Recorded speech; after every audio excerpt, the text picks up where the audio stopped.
Dragon को करारा जवाब इसी से दिया गया था, जिसके चलते वो जब त्रिशूल आपने देखा उसे किस तरह से उसमें शॉक भी लगता है और उसी करंट के झटके के चलते जो पीएलए सेना है वो पीछे होने के लिए मजबूर हो गए। भारतीय सेना के लिए खास तौर पर तैयार किए गए हथियारों को अब हम आपको दिखाएंगे कि भारत में बने हथियार चीन को सबक सिखाने के लिए किस तरह से तैयार किए गए। मेड इन इंडिया के तहत इन हथियारों को खास तौर पर डिजाइन किया गया जो करंट के तेज झटके के साथ साथ मुक्के का पंच भी जड़ते हैं। स्टील से तैयार ये नुकीले वज्र करंट से लैस हैं जो प्रहार के साथ साथ तेज झटके भी देते हैं और दुश्मन देखते ही देखते भागने को मजबूर हो जाता है। वहीं सेपर पंच से जोरदार मुक्का जड़ते हुए तेज बिजली के झटके दिए जा सकते हैं। ये करीब 8 घंटे तक बिजली से चार्ज रह सकता है। ये वाटरप्रूफ या माइनस टेम्परेचर में भी काम करता है। जवानों के लिए खास तरह की ढाल की तरह इसे इस्तेमाल किया जाता है जो जवानों को पत्थर के हमले से भी बचाती है। इसमें बहने वाला करंट दुश्मन को जोर का झटका धीरे से देता है। कृषि से हर दिन, हर महीने, हर साल, इतना ही नहीं आपके रिटायरमेंट के लिए भी पैसे कमाना है, फिर देरी किस बात की। फ्रीडम ऐप को अब भी डाउनलोड कीजिए। तो वहीं करंट से लैस त्रिशूल दुश्मनों के हौसलों को पस्त करने के लिए काफी है। इन सभी हथियारों के सबसे बड़ी खासियत जो है वो ये कि ये सभी हथियार बिजली से लैस हैं और बिजली से चार्ज होने वाले हैं। साथ ही इनका जो बैकअप है वो भी काफी पावरफुल है और इन्हीं हथियारों की मदद से, इन्हीं नॉन लीथल वेपन की मदद से भारतीय सेना ने ड्रैगन को करारा जवाब दिया। तो तवांग में चीन और भारत के सैनिकों के बीच झड़प को लेकर कांग्रेस के साथ साथ पूरा विपक्ष मोदी सरकार को घेरने की कोशिश में जुट गया। कांग्रेस अध्यक्ष ने भी सवाल खड़े किए हैं। मल्लिकार्जुन खड़गे ने मोदी सरकार पर निशाना साधा है। खड़गे ने मोदी सरकार की लाल आंख पर चीनी चश्मा लगा हुआ है, ये बात खड़गे की ओर से कही गई है। तो ट्वीट करके निशाना साधा मल्लिकार्जुन खड़गे ने। क्या संसद में चीन के खिलाफ बोलने की इजाजत नहीं है? मोदी सरकार की लाल आंख पर चीन का निशाना। क्या संसद में चीन के खिलाफ बोलने की इजाजत नहीं?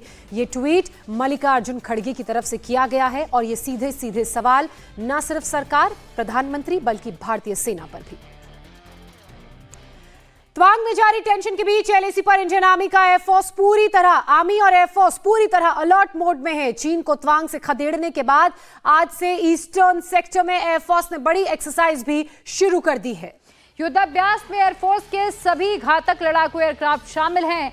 एलएसी के पास हो रहे युद्धाभ्यास में राफेल, सुखोई, मिराज के साथ साथ MI-29 तेजस भी शामिल होंगे। ये एक्सरसाइज 25 दिसंबर तक चल सकती है और एक्सरसाइज के दौरान मोर्चे पर फाइटर प्लेन, सर्विलांस प्लेन भी तैनात किए गए।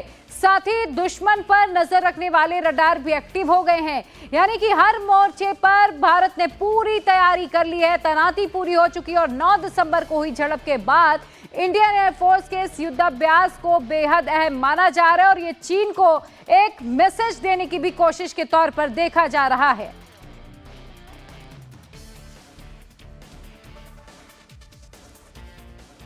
तो ईस्टर्न सेक्टर में भारतीय वायुसेना का युद्धाभ्यास शुरू हो गया है। वहीं आपको बता दें कि भारत और चीन कृषि से हर दिन, हर महीने, हर साल, इतना ही नहीं आपके रिटायरमेंट के लिए भी पैसे कमाना है, फिर देरी किस बात की। फ्रीडम ऐप को अब भी डाउनलोड कीजिए। कितने लंबे एरिया पर बॉर्डर शेयर करता है, ग्राफिक्स के जरिए हम आपको समझा रहे हैं।